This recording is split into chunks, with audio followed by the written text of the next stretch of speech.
So it's flat there, it's flat over there. That definitely rules out that it's a globe that they tell us, right? Yeah. And if it's flat everywhere we check, right? I don't think it's well. And often the question is if something isn't curving. So something, and they haven't even said it's the Earth. They just say if something isn't curving, what is it? They have to admit it's flat. So yeah, that section we measured there, it's not curving. It's flat. Yeah, I always has to approach with what's the evidence for, because you can come up with all sorts of profiles. Well, it's sawtooth, it's zigzag, it's freaking unevenly undulating, it's a non-continuous curve. Yeah, I mean you could just go on and on and on and see what the surface is. So all you can go with what's actually been tested. You know what I mean? So what are the results of the test? Because we're not going to sit there and speculate forever on every possibility. We're going, okay, what is the evidence that's on the table now? But is that a proof by an inference? Is what Yoder is bringing up as a challenge to the bad argument? Well, is that what you're saying, Yoder? Like, I mean, if someone's doing a one test, you're saying that you. It's more like a practical proof where you can't actually test every fucking possibility. You know what I mean? Well, I'd just say, well, show me a section that doesn't curve. I mean, sorry, Exactly. show me a section that is, sorry, show me a section Yeah, that's the evidence, that's what I mean. The evidence that's on the table. That's it. Right. We're going to deal with the evidence that's on the table, not any freaking speculative nonsense. No, oh, well, imagine, or any of that crap. Yoder, so is it? But so? Well, just to quickly, like, so what Yoda's saying, based on what Yoda's said, is it illogical or fallacious to insinuate that from this one section measuring flat, that the entirety of the surface of all known physical reality is also flat, and even the unknown? No, that inference is certainly justified, but it's not a deductive proof. That's what Yoda's saying. Bingo. Yep, that's exactly what I was saying. It's a justified inference because of the properties of water. It's all connected together. You know what I mean? It's kind of absurd to think that the water is doing something in one place and not doing it in the other place. Especially, and I like DJ's approach in saying, hey, well, at least it's not a globe, because in their theorem, it's conforming into the shape of a ball because of gravity. They're saying that hydrostatic equilibrium is a circle. They're not, like, you know what I mean? But they have no evidence actually for that. Right. Okay, so what would be the counter to that? Them saying prove it everywhere? Is that the counter? It's impractical. I mean, my counter would be, come on, dude. prove it everywhere? Right.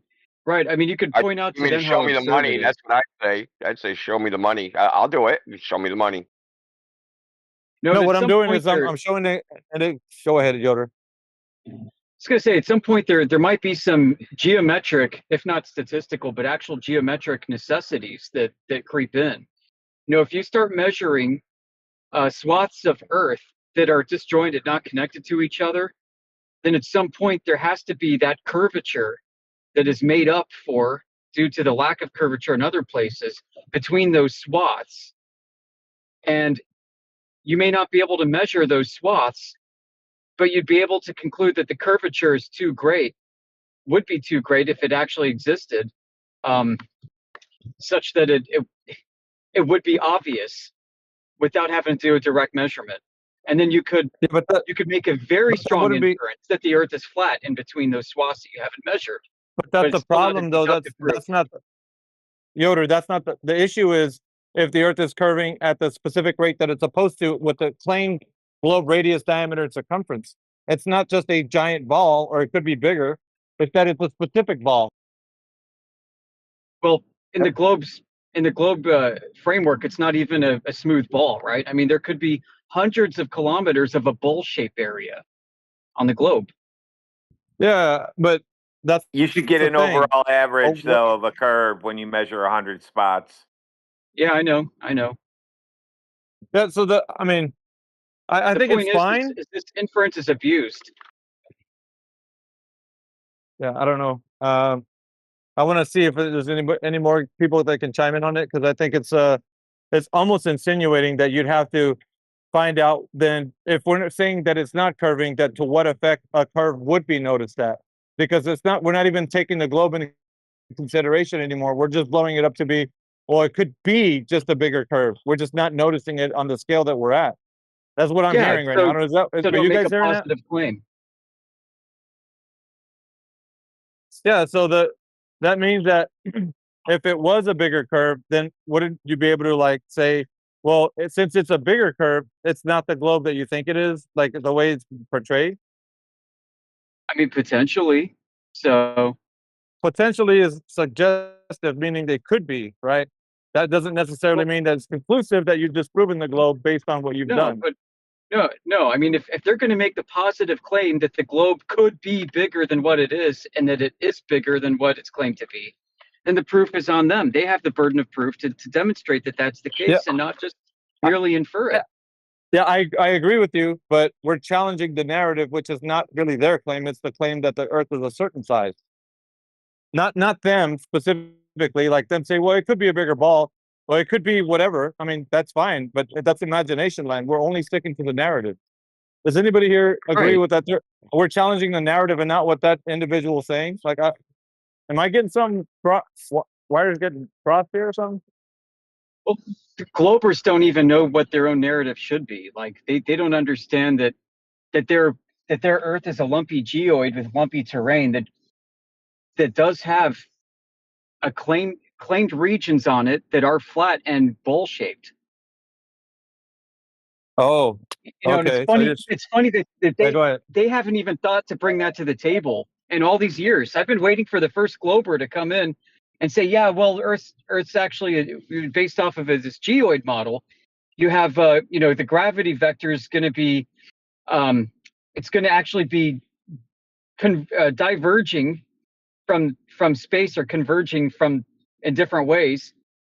And with the terrain also being somewhat bowl-shaped, it's going to give the appearance of a flatter bowl-shaped surface in this entire, multi-kilometer, hundreds of kilometers squared swath that we're observing. So therefore, I would expect it to actually be observably flat here, including the water. Okay. Let me follow your train of logic here. So you maybe DJ might follow you, because he kind of sounds like he likes when you bring up like challenges. So what I would have surmised by what you're saying is, you could say possibly it's a geoid model that would best fit somebody that's talking about what they're saying, because nobody's ever presented that. But it would best fit a geoid model versus just saying that it's an oblate spheroid or whatever. So you're saying that there could be flat spots on this ball Earth, quote unquote. But does anybody see what that could be the case? Like it could be a geoid. That's what Yoder sounds like he's presenting. Look, I'm only trying to I, stillman you, sir. Like I don't. look, Amy, I agree with you that we should only deal with what the mainstream narrative is. We can't be chasing bring your own ball all over the place. You know what I mean? Yeah. Like, well, I think the radius is 10 miles more. Like, no, I'm not doing that. I'm just going to deal with like the information presented, not Yeah. variations of Earth and all that nonsense. Unless they got evidence for it, they don't entertain it. But unless they got that, then you know, it shouldn't even Yeah. I entertain mean, that just because they don't have evidence for that. it just seems like this is a slippery slope, gentlemen. Like if we start entertaining things that they haven't said, but if we're waiting for them to say it, like that's not I don't think, if you want to be in that position to see like, okay, wait until that conversation like evolves to that, and then we're gonna deal with it at that point. You know what I mean? I don't know. So, well, hold on a second. I just want to, before this gets lost, they don't bring up the Theta Earth geoid model is because it would destroy shitloads of other arguments they make, right? Yeah. Pretty much any argument of reciprocal zenith angles or measuring tilt or horizon dip or any angular measurement based upon an initial plumb line. It would destroy all of Right. that because they don't have a plumb anymore. That's perpendicular to the surface of the earth. They don't have that. They just threw that out the window. So that's why there's power in arguing what the prevailing claim is on the table, regardless of what they say it is. Because if they're going to be representing the mainstream claim of the globe, and we can go to their sources, their authorities that claim to have higher knowledge than they do on the very topics that they misrepresent, and prove to them that they are misrepresenting what they believe their own claims should be, then I think we've taken higher ground in that argument. And it's very important to point out how their contradictory claims leave no room for falsification. I will agree with you, however, there are some bad arguments that are being made, even with the good arguments that we have. But I don't know. I just not that it's bad; it's that people exaggerate. Yeah, Conclusion. Yeah, that's it. Right. Yep. I don't know. I'm saying? It's like going to the beach and I saw a lighthouse 6 miles away. Therefore, the entire Earth is flat. I mean, that's kind of. I mean, shit. It just could have been fucking low tide. Like, how do you know? Yeah, So there's a lot of. if I have a vacuum chamber and I put water in and I suck the air out, can I just jump to conclusions and say that the water turned to gas because there was no air pressure in there? Yeah. Well, you got an independent dependent variable, right? Yeah, so not gravity keeping it in the liquid state, right? Oh, certainly. It's funny. Well, there's a specific claim to gravity, and like that's the other thing too. Like we can't be chasing like what gravity they imagine in their mind. It has to be the specific claim of what the narrative is putting up and propagandizing to people. So that, yeah. Well, that would be potato Earth. I always ask first. So do you think water is held in a cup by gravity? I make sure they have to say yes to that before we go on. Once they do that, they get all pissed off and bent out of shape. Really, that's actually a pretty good argument, because if gravity could create gas pressure, then if you sent something in free fall like water, say you had a vacuum chamber of water in a vacuum, it should go to gas at a higher pressure than if it was in free fall than when it was on the surface of the Earth, because the gravity is doing extra work. According to those guys, the gravity is creating a pressure. Right. So there should be some difference between a free fall vacuum chamber pressure gauge and all other things being equal, obviously, and a surface of the Earth vacuum pressure gauge. Yeah, or orbiting the globe pressure gauge. Yeah.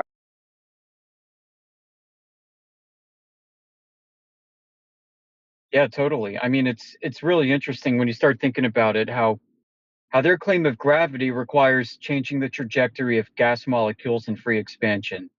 So that means you've got, in their mind, Newton's cannonballs out of gas molecules that are going horizontally with the tangent of the Earth and making parabolic arcs and all this other stuff. Radwin, try this. Get a vacuum chamber, put it on a centrifuge, right?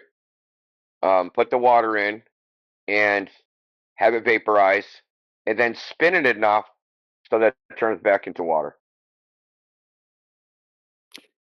Yeah, but when I turn that water into gas, I keep that vacuum chamber or the vacuum pump running because we're in an ever expanding universe and we should always be getting lower and lower pressure. Oh yeah, I agree. They're freaking universe. So there will be no water forming. Yeah, it's really hard to pinpoint their narrative, Redwin, on that one.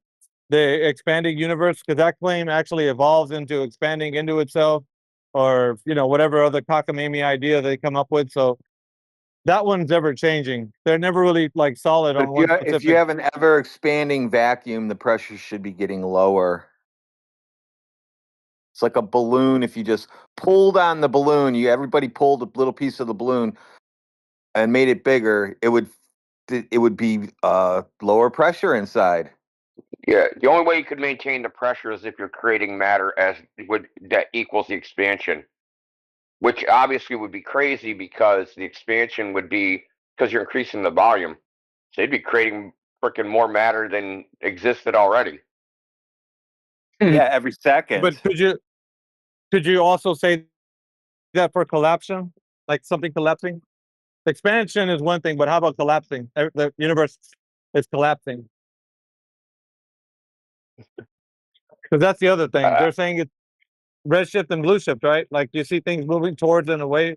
So it's kind of hard to even pinpoint them on that specific narrative because they're saying a bunch of contradictory things. If they say it's expanding into itself, that doesn't make any sense. It's like a paradox, but they say it anyway. You could look it up. That's one of the narratives of what they say the universe is doing. So if that's the case, what if it's just expanding into itself and the pressure is consistent that way? You know what I mean? Yeah. They, Well, they, they could, well, what they say is expanding is space itself, so they're just reifying basically the geometry, like the coordinate system, as if the coordinate system Yeah. is. It's pretty stupid. Like I wouldn't even touch it. It's just like freaking. It's too freaking retard for me, even me. Like I wouldn't even entertain that because it's just a reification of their space time metric, right? That's all it is. Exactly it. That's why they need it.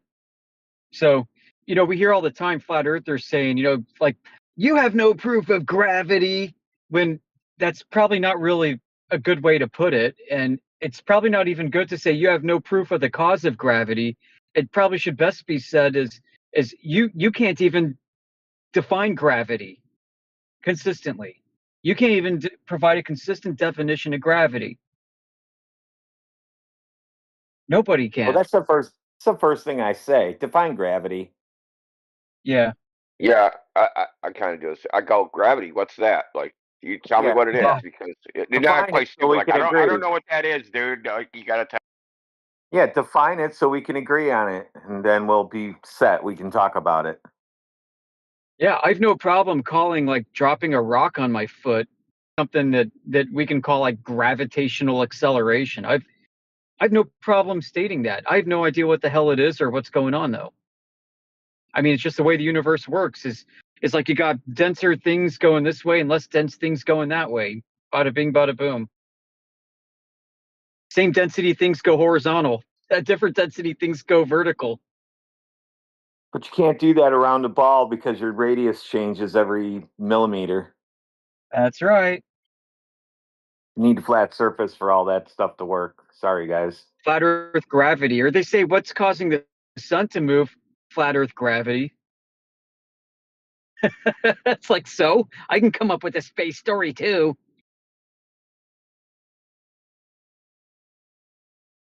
And the funny thing is Einstein's framework would completely allow for you to change that coordinate reference frame and the space-time geometry itself, and it doesn't violate relativity.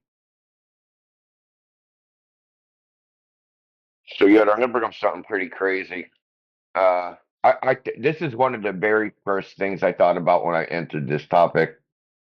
Is given the geoid is an undulating surface, wouldn't you have the cosine problem trying to measure a distance over the surface? Oh, dude. So like, yeah, the topology of their spherical harmonics is fractal, and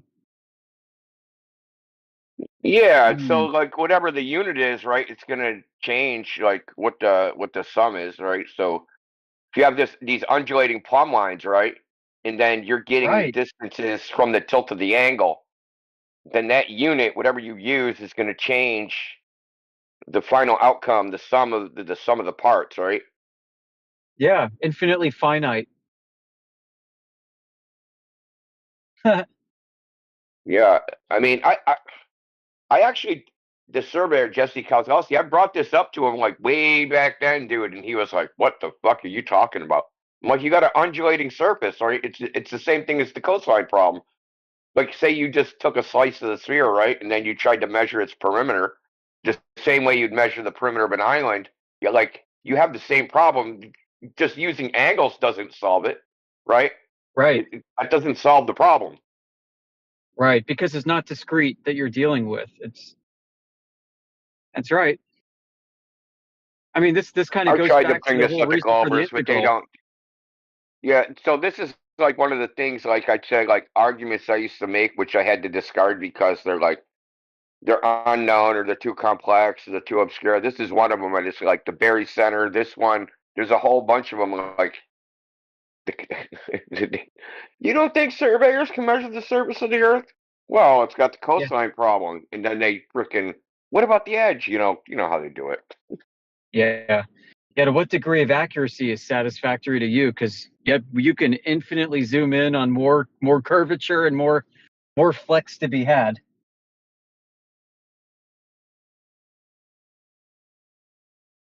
You know, think about you surveying the width of like the North American datum, right? When they're surveying in both directions.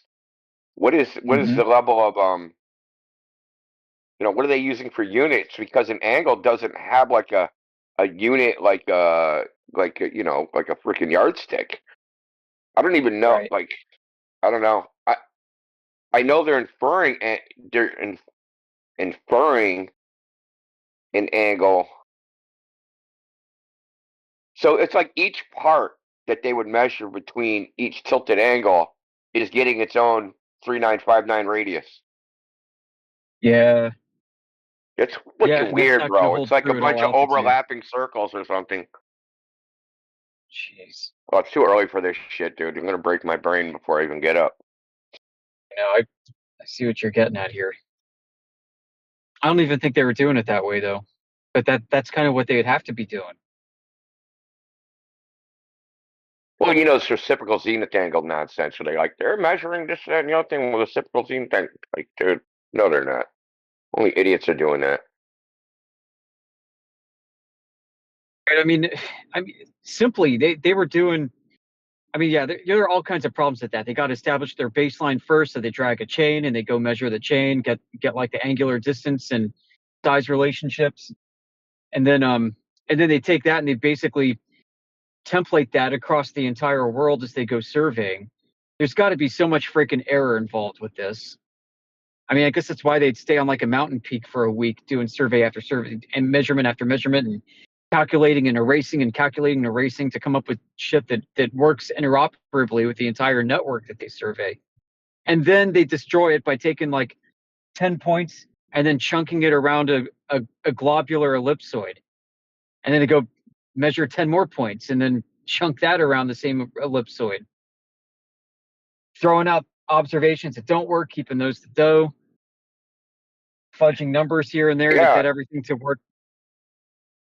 Well, I Yeah. mean, the correct globe dimension in their paradigm is the orthometric height, right? It's not even like the geoid or the reference ellipsoid. It's the difference between the two. Yeah, that's right. That's right. They subtracted. Yeah, The thing is, but why? Why are they I know. doing this? This is the thing that's like, why don't Globers go? Because you heard them. They come in and go, well, surveyors measure the curvature of the Earth. Like, well, why they using reference ellipsoid and a geoid? What's that for? Like, if they just went out and just measured it, like, why are they complicating it unnecessarily? I've never heard of anything remotely resembling a coherent answer to that.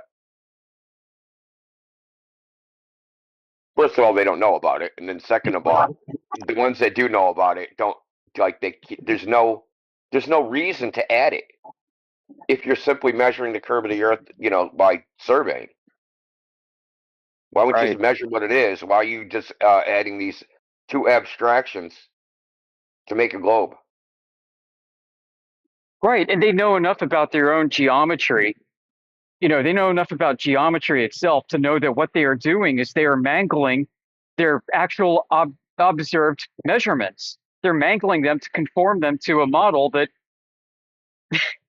doesn't match their reality. I went on a rant about this last night. Like, you got all these smart people that are purposefully mangling their own natural observations and measurements in order to fit a model, one that they choose that doesn't even conform to the other models that they could have chosen instead. Yeah, they're shoehorning. They're shoehorning data into an idea. That's And all they're nobody really doing. notices. Nobody notices how wrong this is and how stupid it is, and everybody's doing it in 2025. Nobody would ever think they live on a ball if somebody didn't make this up in the first place. You would never think that. So you're saying the model they choose is just preference? It absolutely is. They could use a flat model or a globe if they want. And these total stations actually allow you to choose to use a flat datum as opposed to a globular one. All right, I got to get into the office. All right, thanks, Yoder. Yeah, so here's another thing. They're claiming that they have all these satellites and that they have all this gravitational data, right? Why isn't there like this crazy high resolution freaking globe that you can like zoom down to the freaking 2 millionths of a freaking inch? Doesn't even have to be that close. I just want a shot from, it's a whole ball. I should be able to zoom in at least to my house. Oh, certainly. That's classified, Radwin. Oh, that's classified. That would be good enough for me. They can read a pack of cigarettes from space. You let me have control of one, then I know I'm controlling it because I can see what I'm doing. And if it's computer generated or not, then no. But I want to see it. I want to be a ball shape, and then I want to zoom all the way in on my house. And then I'm going to walk outside, and I want to be able to see me.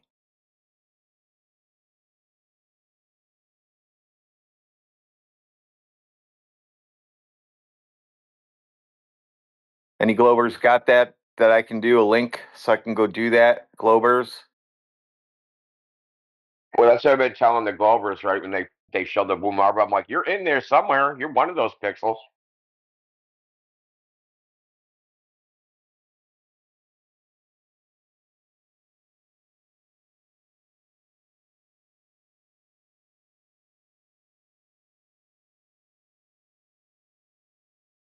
And that should be live streamable. I should be able to zoom in and see myself walking in the yard. There shouldn't be, I got to take a snapshot. You're only zooming in on that little section. That should just be as live as if your webcam in your backyard was running.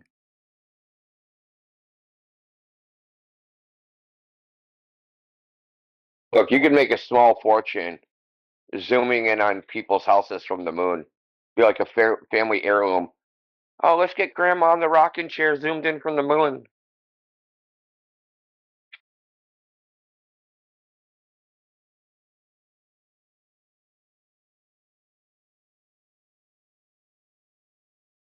Might have to start a company that does that.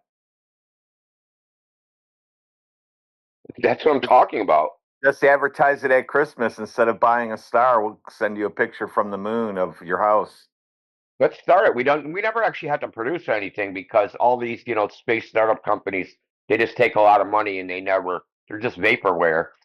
So we can do it. We just pay ourselves a lot of money to administer something that's never going to happen. Well, yeah, I can't be paid a little bit. I got to be paid a lot.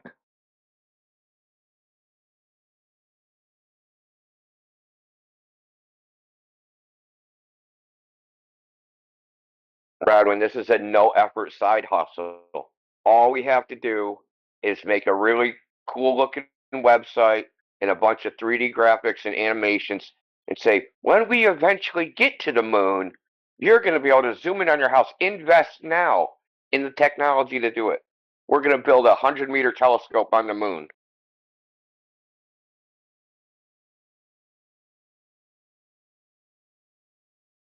Well, China's already on the moon, aren't they? They're on the other side doing shit now. Aren't they like drilling and mining and all kinds of stuff now? Well, that's obviously what Space Force is for, because we have to spy on the Chinese on the other side of the moon because we need to know what they're doing at all times. They might be making toys and widgets and for Amazon, and we need to be on top of that. Now, if Plus, China the ships shipping stuff would be from the moon easier. to tariff, yeah. So if they will Trump tariff China's moon exports? Well, see, if you just drop them from the moon to the Amazon locations, you're technically over the United States, so it's not really an import anymore. You're just moving it across the Just moving it through the air. So 28 days a year, you can drop gifts from the moon down. So if you let go of something on the moon, it just doesn't. It just goes to the moon. There's a certain point, like you got to go between the Earth and Moon, and you should be able to let something go, and it just stays floating in the center. And you can blow on it like that, and it'll go towards the Earth, and then it'll get sucked into the Earth like a magic TV show.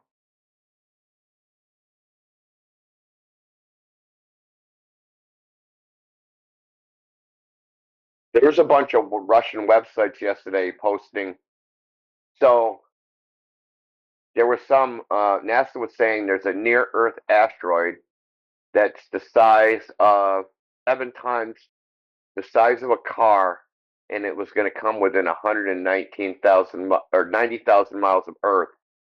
But the Russian websites were saying, so Russia had some sort of sky burst or something in Moscow last night. And then after they had that, they said NASA classified this asteroid it's supposed to like fly by yesterday. They shut down that whole thing, the whole. It was called asteroid. The hell was the name of it?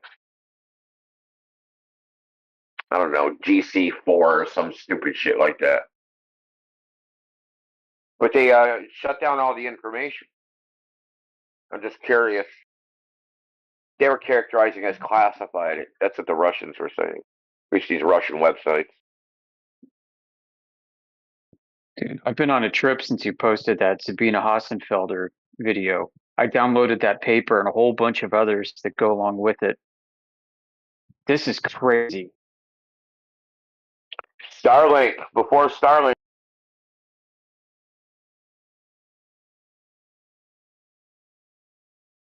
That explains Marconi's transmission right there. He connected to Starlink. He was just duping everybody. That's funny.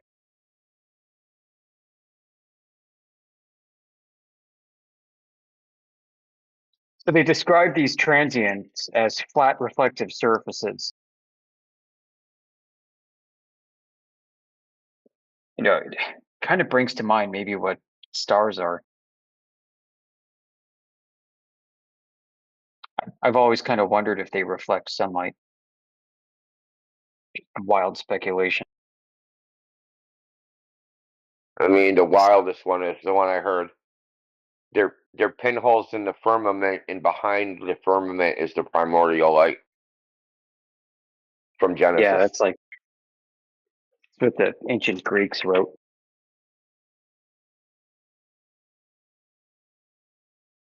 I don't recall exactly which ones, but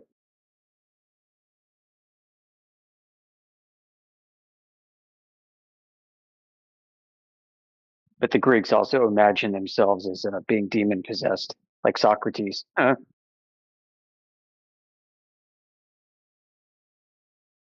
he'd fit in right. He'd fit into the 21st century, that's for sure.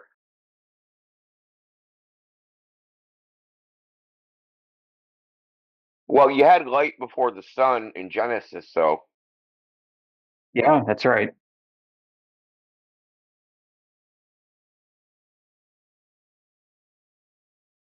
Yeah, and in many religious traditions, God is considered uncreated light, even in Christianity.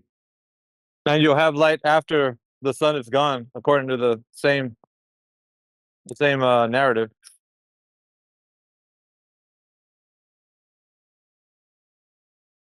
But there's no way to test that. I mean, as far as Depends on how long you live.